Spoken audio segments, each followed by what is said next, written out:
Assalamualaikum warahmatullahi wabarakatuh. My name is Bela Yunita. Today, I would like to present the textbook or the books that I have read before. So, um, this book is a biography, and the title is Thomas Edison in His Own Words by George Sullivan.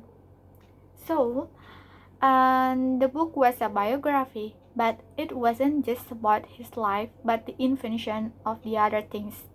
This book tells about his background and known for things, and Thomas Edison was one of the famous, I mean, he is one of the most important inventors in the history because Thomas Edison not only invented a lamp, but he also invented a movie camera and projector.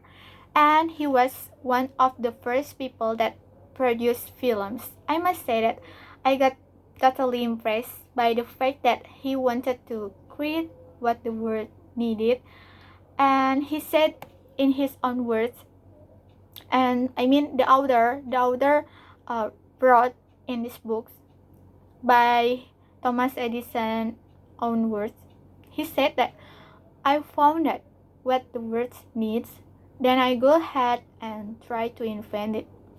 With these words, Thomas Edison explains how he developed ideas and turned them into useful inventions. And it made him the greatest inventors in the American history because his invention almost 1093 was patents granted. And of course, we must be think that he was a great at school, of course. And but the fact is, he wasn't patient to memorize lesson, and also his friends insult him at school because they think Thomas is retarded person. And therefore, after that, Thomas quit at an early age from school, and he continued by his mother. So his mother taught him at home. In addition, her mother would read Charles Dickens to him and make Thomas become familiar with Shakespeare's.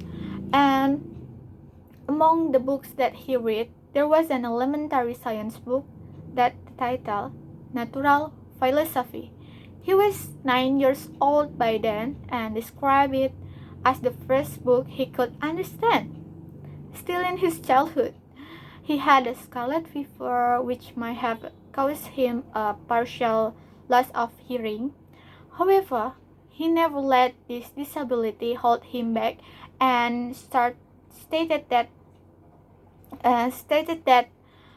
he wasn't easily distracted because he couldn't hear much. In his teens, he started working on the railroad and had a huge interest in the telegraph.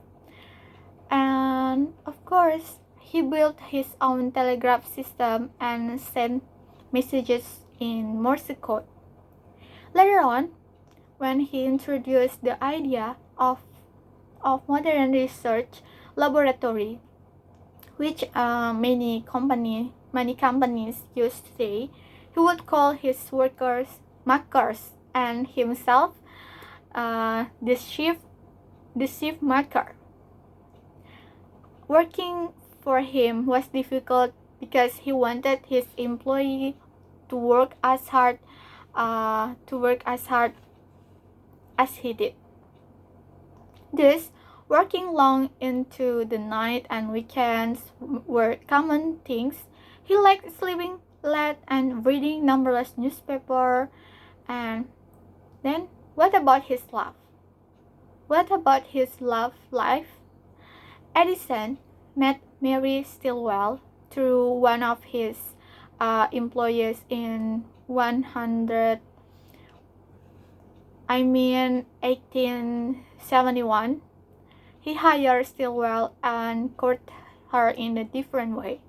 He would visit He would visit the shop and stand and admire her. Thomas taught her the Morse code, and when he called on Mary at home, he talked to her in a private by tapping dots and dashes in her palm when her parents were around. And Edison had 3 children with her. Despite the fact that he loved his kids, he hardly saw them because he was always involved. He always busy with his invention, with his project. And by the way, when he invented the electric lamp, he said there would be an exhibition of lightning on New Year's Eve at 31st December 1879. Yes, over 300 people flooded Menlo Park. Menlo Park is a Thomas Edison laboratory and were fascinated by the lights on the trees leading to his laboratory.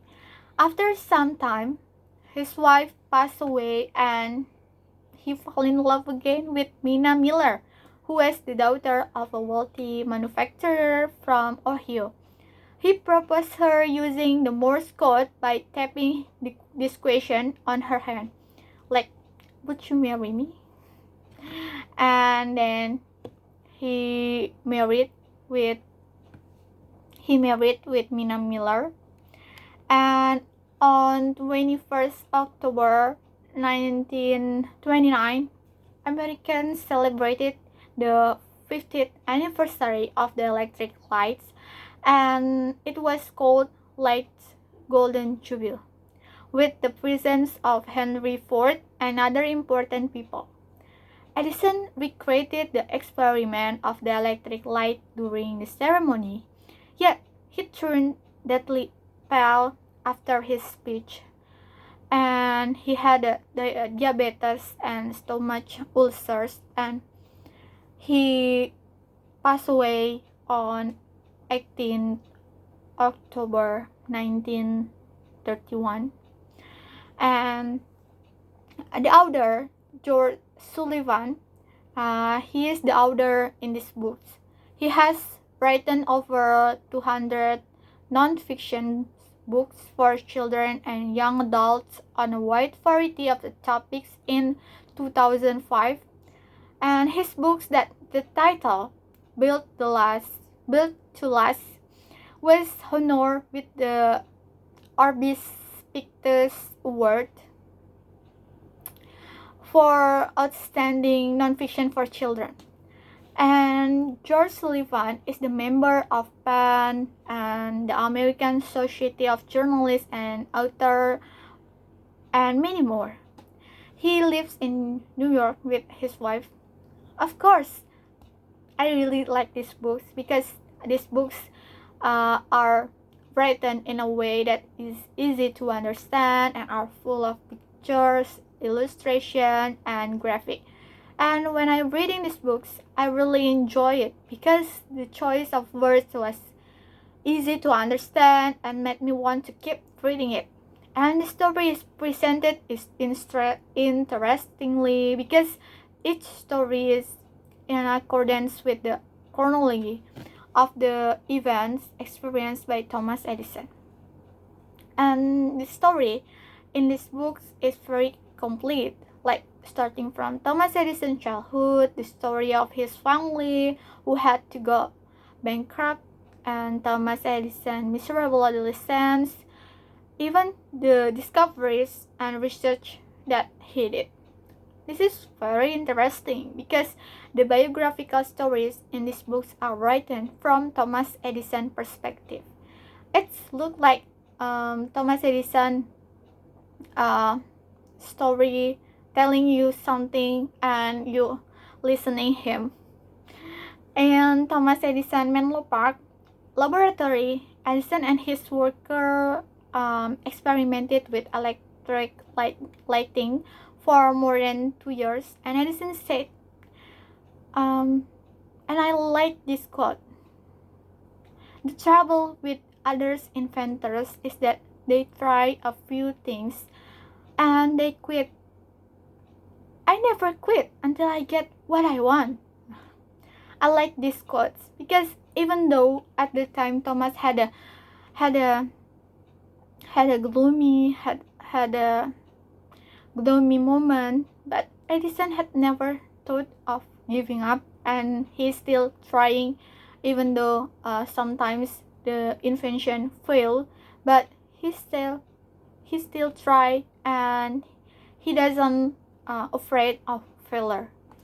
So it motivated me to be like him. So I have to working hard as he did.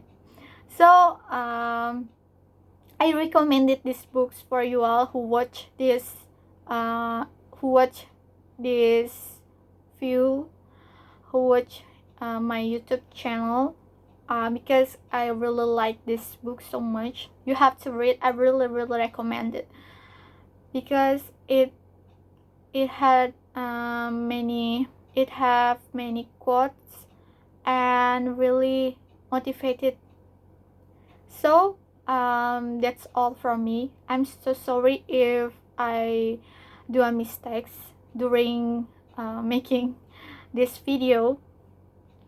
So that's all from me. Wassalamualaikum warahmatullahi wabarakatuh.